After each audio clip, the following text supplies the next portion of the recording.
Yeah, kia ora, I'm Jake Aperahama-Hini. I was born 19th of July 1989. I'm 32 years old. I'm a son, I'm a father, I'm a friend, I'm a recovering addict, and this is my story.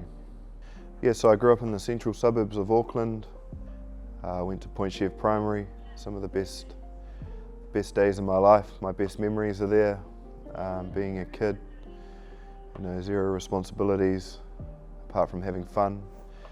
My mum worked multiple jobs to put food on the table. She did everything she could to provide for me.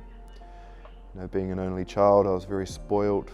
Was pretty much given everything I wanted, and when I wasn't, I'd just pull the fat lip, and that would pretty much get me what I wanted. And I went to Northcote College over on the North Shore.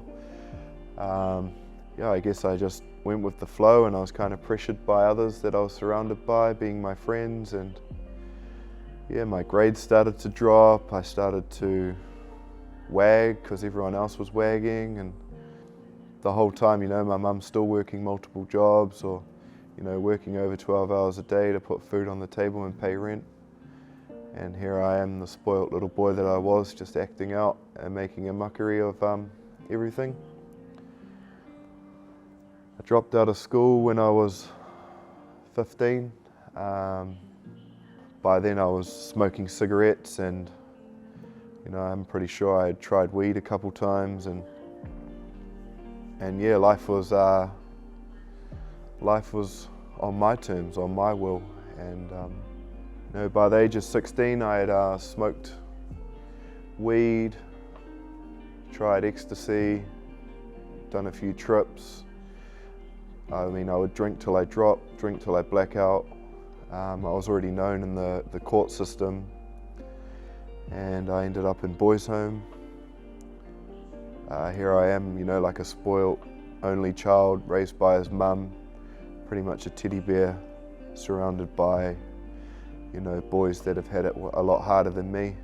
I was in there for about 3 months. 2 days before I was meant to get out, I was told by my social worker that I actually had 3 more months to go, and I didn't like that news, so I ran away. And I went on another crime spree. But by 19, I went to jail for aggravated robbery. I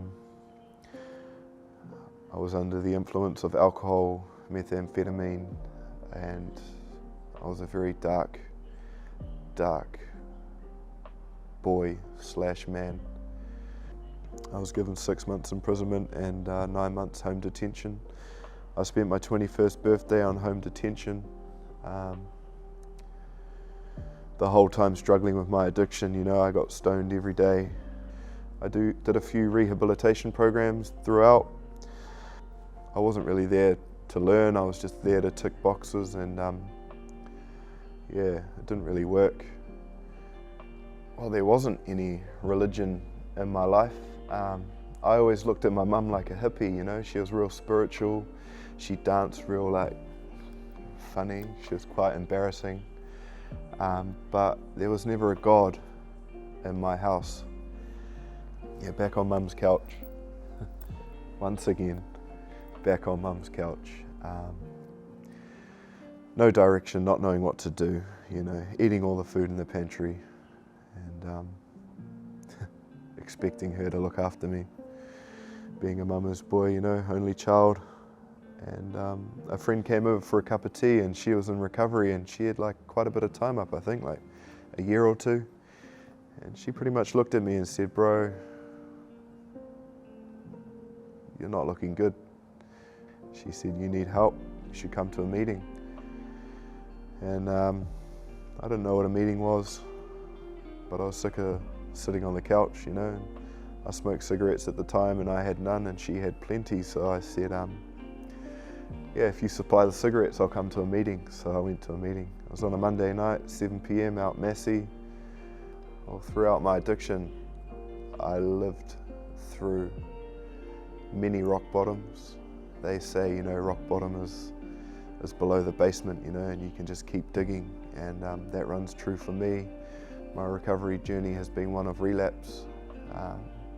If you want to know how not to do it, hit me up, because I've done it every way that you shouldn't.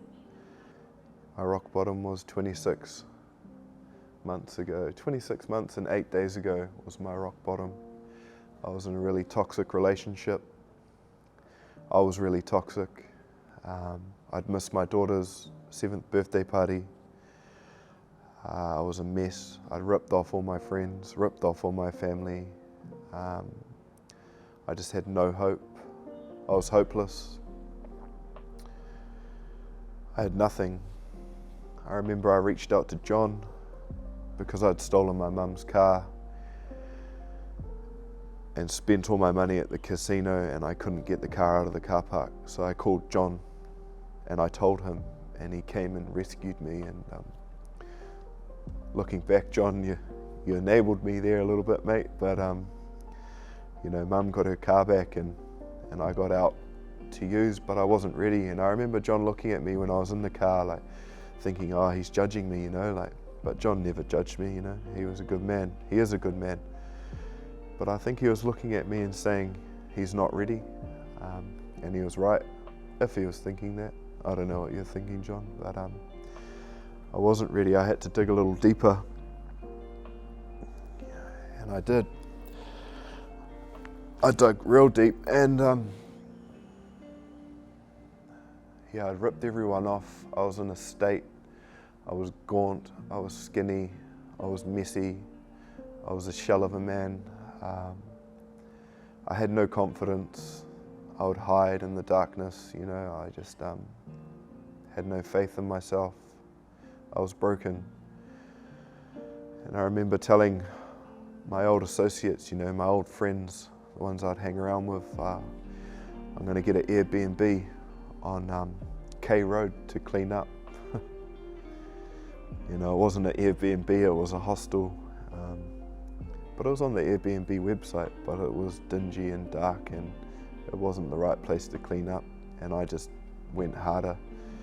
I remember drinking myself to oblivion and walking the streets of town, just like not knowing where I was going and no direction.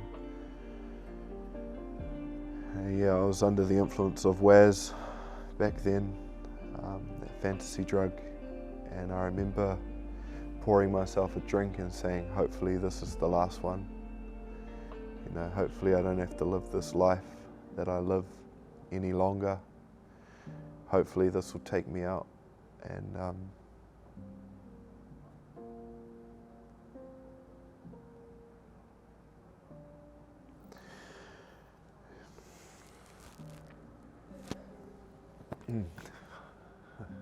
haven't thought about that in a while. Yeah, I remember pouring that drink and just hoping that I'd die, you know.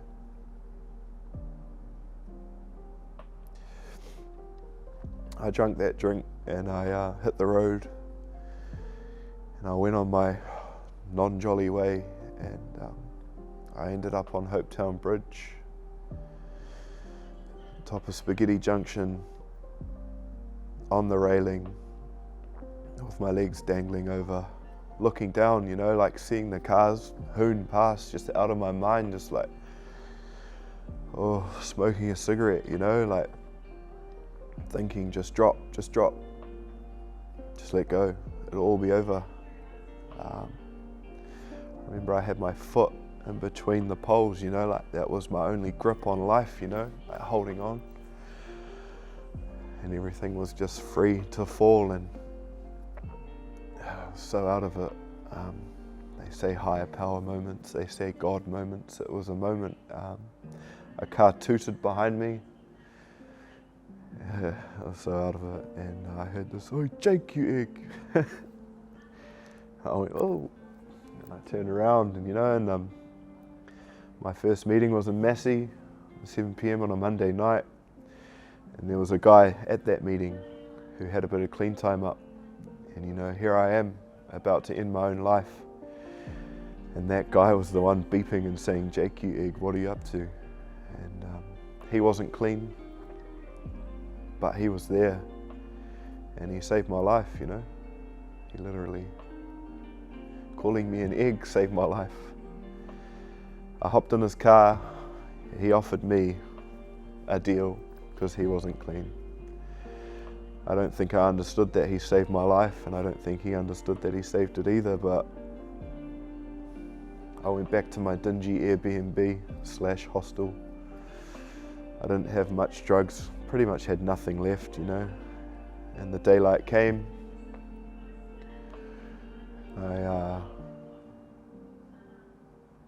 I saw my ex-partner for the last time that morning, and then I reached out to my mum, and mum came and picked me up. She saw how broken I was, and she said I needed help. I reached out. My mum didn't want me no more. Tough love was the winner in the end. She locked the door on me, her only son. Said, I can't have you here, and that broke my heart. And I remember just crying, just crying, outside my mum's house, screaming at the world, screaming at the world, screaming at God. Where are you, Why are you doing this to me? And I'd reached out to Glennie. She said, I'll come and pick you up. I had a choice in that moment, I could go back to the trap, to what I've always done, and go use, or I could sit here in my emotions, in my brokenness, and my tears and sweat and just shame and guilt and weight. And I did that, and she turned up, and she, lovely Glennie, oh, sorry I took so long, my phone ran out of battery. I was thinking, how'd you find the place? And she said, I don't know, I got here. It was crazy. And I said, I surrender, I need help. And I was helped from that day forward. Looking back at that time, 25 months ago, I remember there were moments, I was humbled, I had no car. I catch the bus. I caught the bus to town to sort out my fines or something. And I remember it was a beautiful day, and it was a double-decker bus. I hadn't been on one of them. I didn't even know they existed. And it had a USB charging port for your phone. I didn't have a phone. I was like, what? I can't even charge my phone on this double-decker bus. But we were going over the harbour bridge, and it was a beautiful day. And I just remember I was real happy. I had nothing, and I was real happy. I was real grateful. And I spoke to God, and He spoke to me, and I don't know, I felt this sense of warmth, you're doing the right thing, Jake, you're in the right place, and that was a nice feeling, I guess in that warmth I felt the hug of a dad, I never had a dad growing up, and there was always that hole, but I remember that day, it was real vivid, everything just fell into place. But yeah, since then, I just kept up the meetings. Every day I'd surrender, I give up, this is my will, take it, show me how to live clean. I've come a long way from Hopetown Bridge. And when I stop and think about Hopetown Bridge, I can go back to how broken I was, And I don't think that's a bad thing. I think that's a really good thing. And being a part of a church and working with a church has actually strengthened my connection with God. That moment I had on the bus, I can think of many more moments like that, even saying grace at the table, with my family is a moment with God. I grew up in a house, like I said, there was no God. So it's introducing God into my life. It helps me with my connection with God. We're all children of God. I'm a child of God, and I've been a pretty hard child to care for, And God has always showed me relentless love. There have been so many moments where I shouldn't have walked out of there, But God was there. It wasn't your time, Jake. I'm not ready to let go of you yet. I'm not ready to take you into the kingdom, you've still got some work to do down here on earth, and so many moments. He's always had faith in me when I've had no faith in myself. And I guess now through the work that I do, I'm working with teenagers doing God's work, They do my head in. But I have to love them, until they learn to love themselves. And I have to help them through the journey that they've started, Some of them are going off the rails, and I can relate to that. Like, I went off the rails, I ended up in boys' home, and I can see where it's going for them, So I've got to be relentless. But I've got to be relentless in a way that I show love. And I do that through the way that God showed me love relentlessly.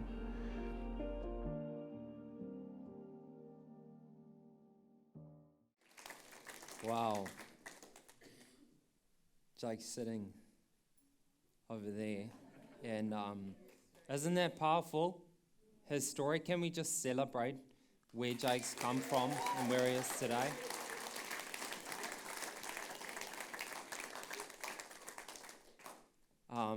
Jake, so proud of you. And, to know that in this space, God is doing something through people. Like now, currently, like this day and age. And to hear your story today, Jake, and also to, have Jake on team and to see how he's investing in the younger generation, it's awesome. It's incredible. And I don't want us to just whiz past that. God is at work here, and it's something special. It's really awesome. A couple of weeks ago, we said, that's what this church is all about. It's about, God finding the lost. And then one thing that we do is what? Can you guys remember? We party, all right? We party. We celebrate what God is doing when, people's lives are being restored. People who have, been through brokenness are finding healing, finding recovery. And so grateful, Jake, for you sharing your story. So thanks so much for doing that today. I loved how Jake shared about God's relentless love. And that's something that's unique, It's unique in this space as a church, because that's not how it is in culture. We know that in culture, it's completely the opposite, right? There isn't this thing called relentless love. I want to speak to you a bit about today, try and give you that clear picture of what relentless love is, what God's relentless love is. And I want to give you a picture of what it isn't. And in the best way that I thought I could illustrate this is actually just maybe touch on something that's really popular in culture today is cancel culture, right? Do you all know what cancel culture is? Yeah?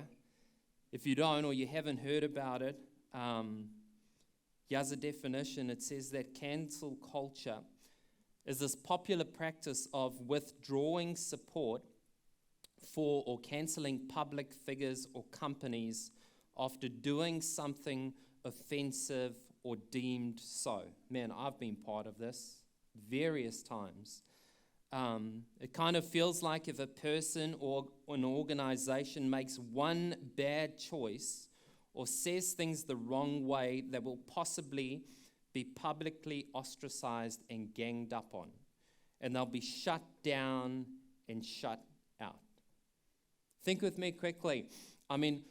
This is relevant to all of us because, if we have a bad coffee, right? We're never going back to that same coffee shop. That is unacceptable, right? And we spread that, we'd share with our mates. For some of us, we'll go the extra mile. We'll go and give a review of how bad that coffee was. Maybe it's a restaurant that we go to, and if we weren't satisfied with, the customer service that we received, we share it. We go post it on social media.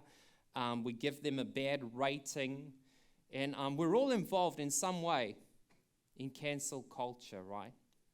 And today, don't misunderstand, I'm not, justifying some actions that some individuals have taken and done, but I think we we have to be very careful if we're buying into this culture where we can instantly put shame on someone and gang up on them and make sure that they'll just be shut up and shut out from society.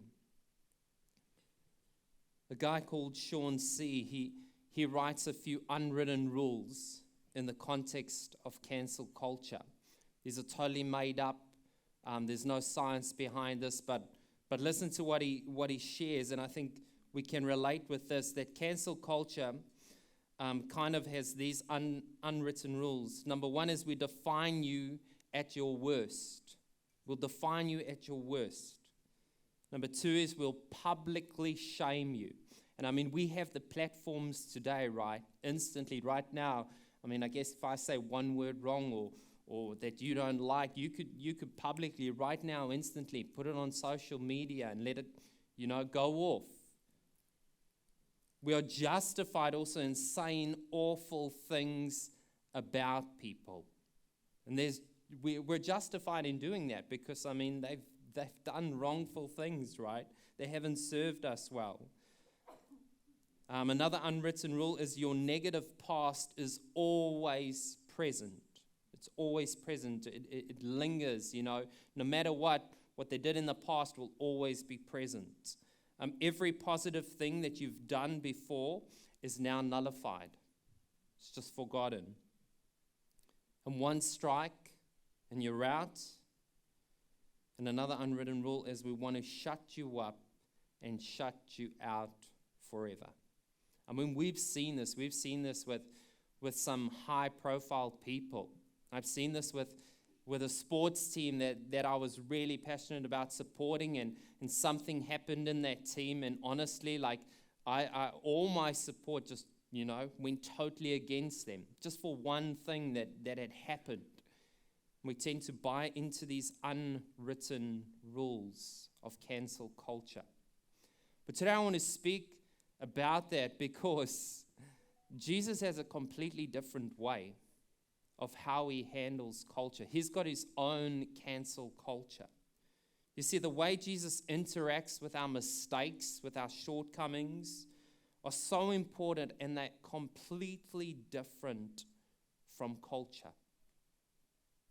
Paul, one of Jesus' followers, he would share this with the church just like this, thousands of years ago.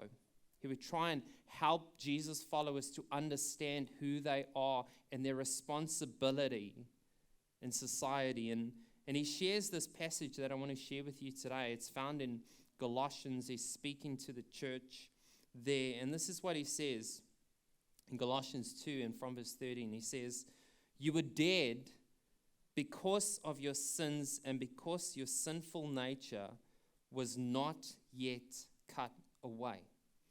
In other words, he's trying to help us understand that, the things, the mistakes, the stuff that we've done that we know we probably shouldn't have done, like, hey, that has really caused death in our life. It's brought that brokenness, and as Jake would say, like it's as if we're wandering down the streets and we have no purpose, we have no direction. And he says, then God made you alive with Christ, for he forgave all your sins.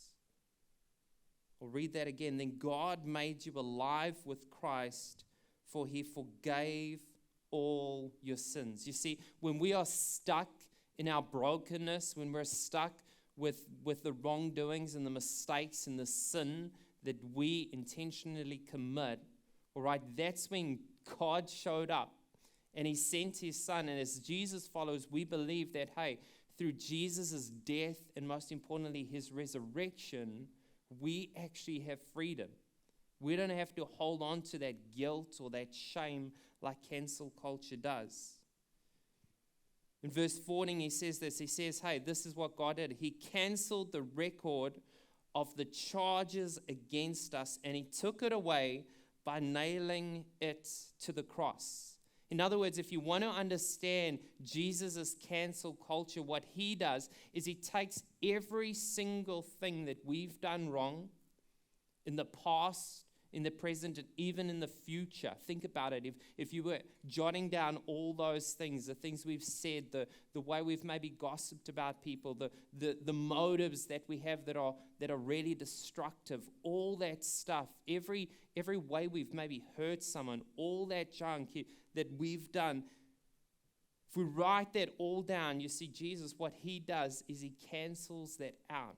And I love how he does it. He says, you see, God doesn't put a cross over our image, but he rather puts a cross over our accusations.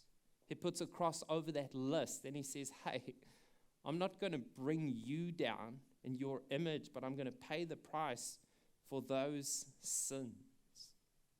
You see, God doesn't cancel us out, but rather he canceled the punishment for our sin.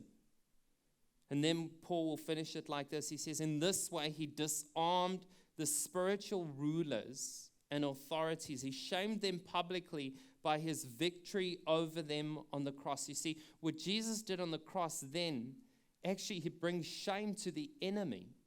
All right, because now we don't have to actually live with this suffering anymore, the stuff that weighs us down. You see, in this house, in this church, in this community, cancel culture doesn't exist. We have a culture called the grace culture that we work hard at holding up high. And I guess it's when we hear stories like Jake's, we're like, man, God is doing something through us as a community, right? You see, there's some unwritten rules for the grace culture that we have here. Number one is that we don't shut you up or shut you down. No matter who you are, one of the rules we have here is, hey, no perfect people are allowed. Another unwritten rule is we want to help you be your best. We all know, like we have this value of discovering, and actually we all know we can still grow, and as a community coming together, we can actually help each other become our very best. Another unwritten rule is we actually give you space to make mistakes. And aren't you grateful for that? That there's space for us to make mistakes. There's space for me to make mistakes. And I mean, if we didn't have that, none of us would be able to actually be part of this grace culture, right? But that's the power of what Jesus is all about and Jesus' way. We choose to lovingly confront you when you're living in harmful patterns. We don't shut you up or cast you out, but we walk across the room and move towards you. And with grace and truth, we try and point you to a different direction. We spend the bulk of our energy on fixing us, not you. Isn't that crazy? That actually Jesus would speak about having a plank in your eye and a splinter in someone else's eye. And so what we're really concerned about in this space is actually sorting out that big plank in our own eyes, doing the work for ourselves. We don't expect you to be perfect because we too are familiar with our own issues. And you know, it's interesting that Paul, when he was writing that in Galatians, he said, hey, I want you guys to know that I am the chief of all sinners. In other words, hey, I'm the guy who's got the most baggage, all right? And I'm a Jesus follower. We have a humble, realistic view of ourselves, so we do the same for others. We realize, hey, that we're all on a journey. We all get stuck at times. We all get lost at times. And therefore, we'll do the same for each other. And lastly, we give people exactly what they don't deserve, because that's exactly what God has done for us. You see, as a church of people who are following Jesus, we have been called to actually live a different way. And you know why? Because this brings real, authentic change. You know, the reason cancel culture actually exists is that it was actually created to bring change among people. That's the whole reason for it, right? And the way it's done is to kind of shame you into change.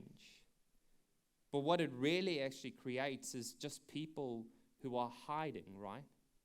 We hide ourselves.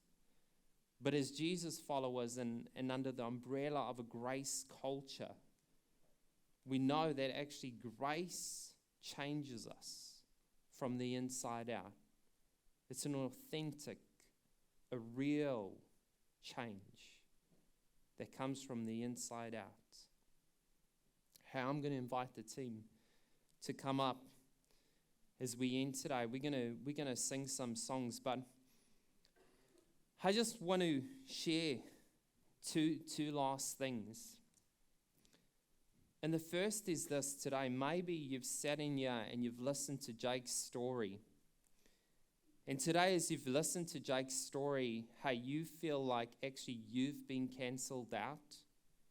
You might feel like you're on that bridge that, hey, you know, there's no hope for your life. Maybe you're struggling to fit in somewhere.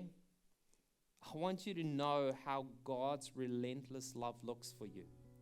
This is what he says in Romans 5 verse 8. It says, but God demonstrates his own love for us in this, that while we were still sinners, Christ died for us. While we were still going in a different direction, while we were still mucking up, God had his mind on us. His heart was on us. His love was on us. And he sees us in our junk. And he says, hey, I'm going to give you my life. I'm going to pay the price. I'm going to cancel out all those sins so that you can live in freedom. If that's you today, I want you to know that there is a God who is relentlessly pursuing you. No matter where you are, no matter what you've done, no matter what you're going through, he sees you, and honestly, he's there with arms open wide, saying, hey, I'm here for you. Paul would echo this just later on. He says this, and I am convinced that nothing, listen to this, nothing can ever separate us from God's love. Neither death nor life, neither angels nor demons, neither our fears for today nor our worries about tomorrow, not even the powers of hell can separate us from God's love. Like some of you are going through some hell in your life, and there is nothing that can separate God's love for you today. He sees you. He loves you. His love is relentless. He says, no power in the sky above or in the earth below. Indeed, nothing in all creation will ever be able to separate us from the love of God that is revealed in Christ Jesus our Lord. Hey, if you feel that you've been canceled out, hey, if you feel because of some of the stuff that you have done has canceled you out, you are wrong. That is the enemy's lies to bring deception into your life. God sees you, and there is nothing that will separate his love that he has for you. Hey, number two today, I want to say maybe today you've been around church culture for a while. Maybe you've experienced that grace of God and you're living in it, and you're just like, man, this is good. But hey, on the other end, it's really difficult for you to extend that grace to others. You know, there's some bitterness in your heart. There's some people who've wronged you, who've hurt you. And maybe today that's a place where you really need to say, hey, God, that's where I need your grace. I need your grace where I'm really canceling a lot of people out. I'm signing them off, I'm writing them out. And actually, God, that's where I need your grace to help me. So today we're going to end singing and worshiping some songs. And we do this because we believe in a God who loves us so much and is bringing transformation into people's lives. So as we do this, as we sing these songs, I'm going to ask you, as you sing these songs, do it as a sign of, number one, hey God, I feel like I've been canceled out, and actually as I sing these songs, I'm singing and proclaiming your name to say, hey God, help me out. Help me out in my stuff that I'm struggling with. And number two, as I sing these songs, God, I'm asking for your grace to help me so that I can give grace out to those who really need it, and I've been actually canceling out. So can we do that? Let's stand as we sing.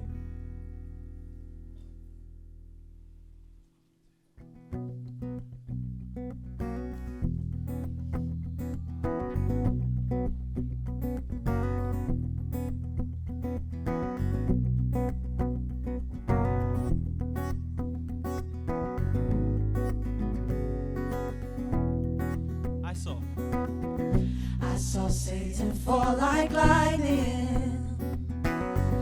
I saw darkness run for cover. Stuck the miracle that I just can't get over.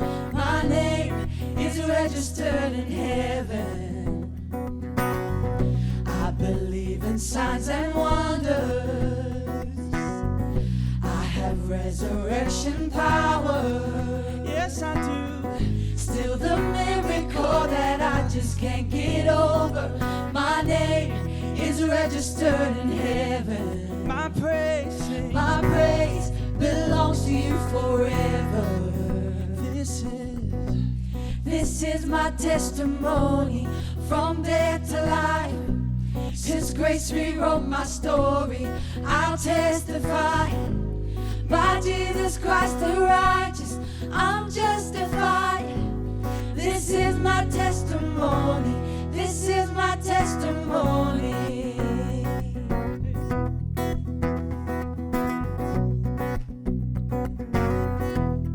Come together. Come together, sons and daughters, bought with blood and washed in water. Sing the praises. Sing the praises of the Spirit, Son and Father. Our God will finish what He started. Our God will finish what He started. This is my testimony from death to life. Since grace rewrote my story, I testify. My Jesus Christ the righteous, I'm justified. This is my testimony. This is my testimony.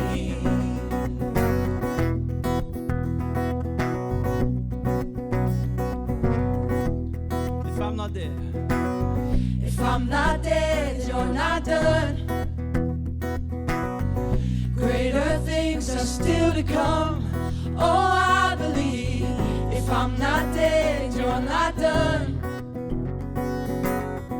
Greater things are still to come. Oh, I believe. If I'm not dead, you're not done. You're not done, no. Greater things are still to come. Oh, I believe. If I'm not dead, then you're not done. Greater things are still to come. Greater things are still to come. Oh, I believe. If I'm not dead, you're not done. Oh, yes, you're not done. Greater things are still to come. Oh, I believe. If I'm not dead, you're not done. Greater things are still to come. Greater things are still to come. Oh, I believe. If I'm not dead, you're not done. You're not done with me yet. Greater things are still to come. Oh, I believe. If I'm not dead, you're not done. Greater things are still to come. Greater things are still to come. Greater things are still to come. Greater things are still to come. Oh, I believe. This is my testimony. Sing it out. From death to life. Since grace rewrote my story, I'll testify. My Jesus Christ the righteous, I'm justified. This is my testimony. This is my testimony. This is my testimony.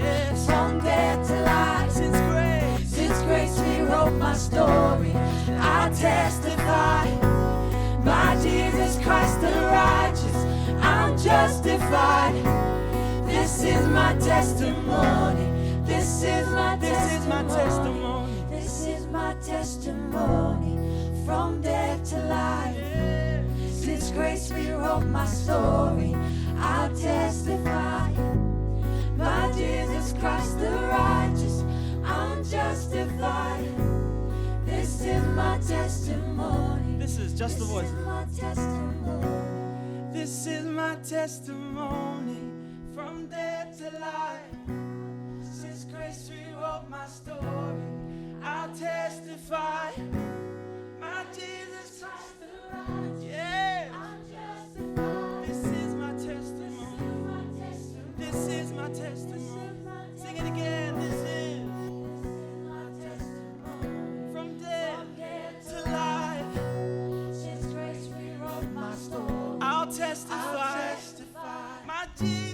my Jesus Christ the righteous, I'm justified. This is my testimony. This is my testimony.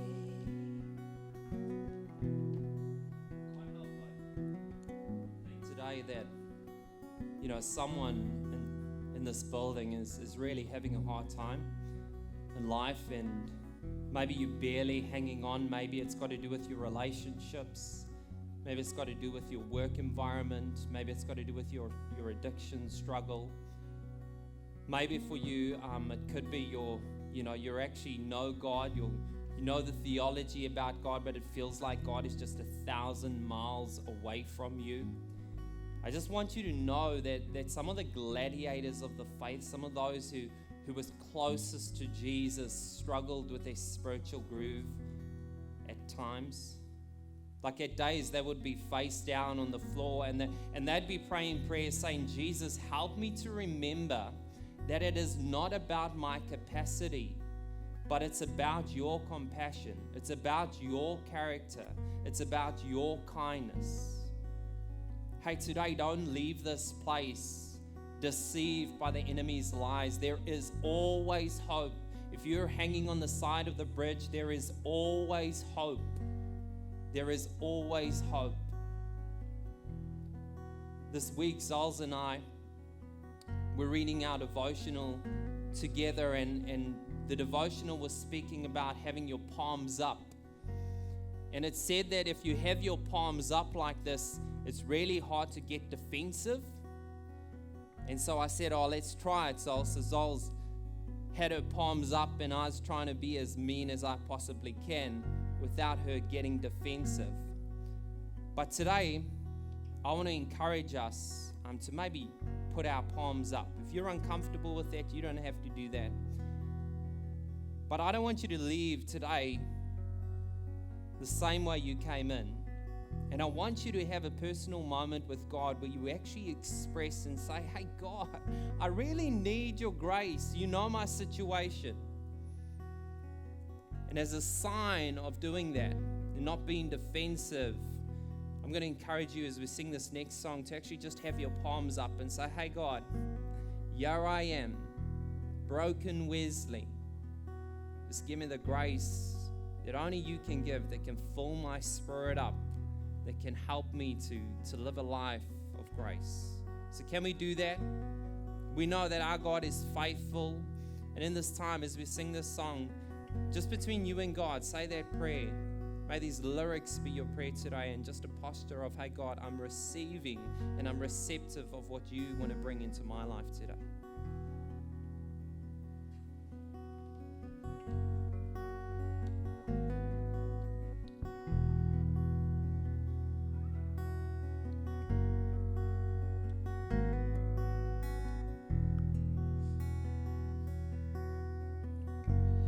I am holding on to faith, 'cause I know you'll make a way.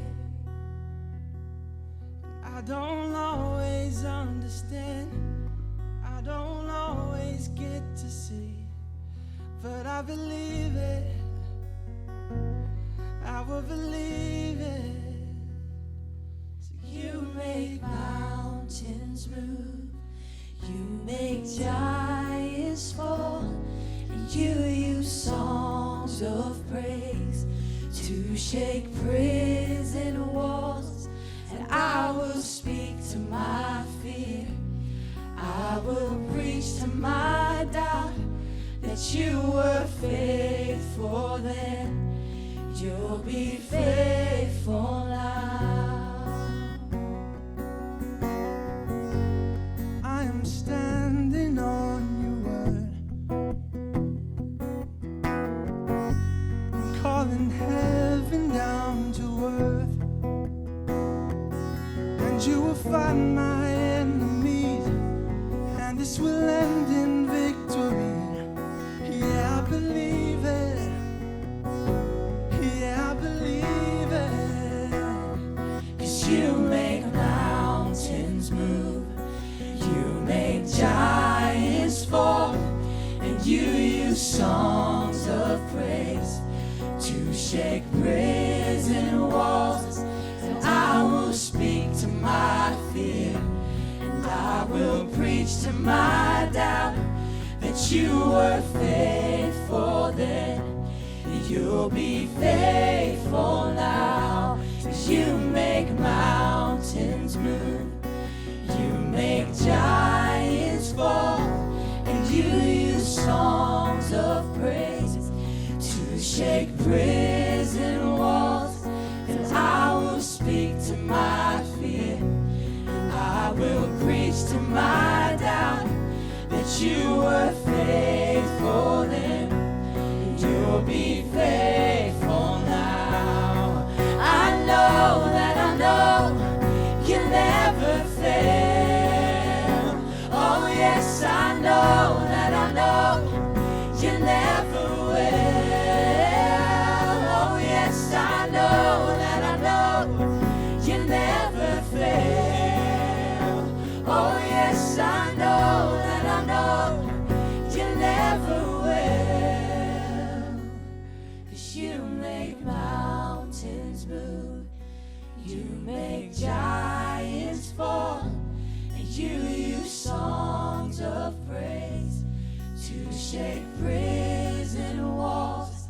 And I will speak to my fear, and I will preach to my doubt that you were faithful then. You'll be faithful now. You make mountains. Sing, church. You make mountains move.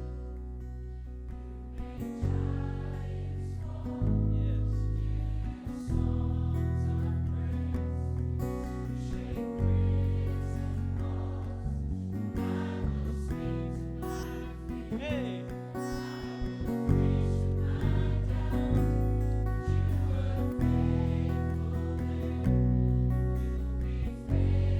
You make mountains.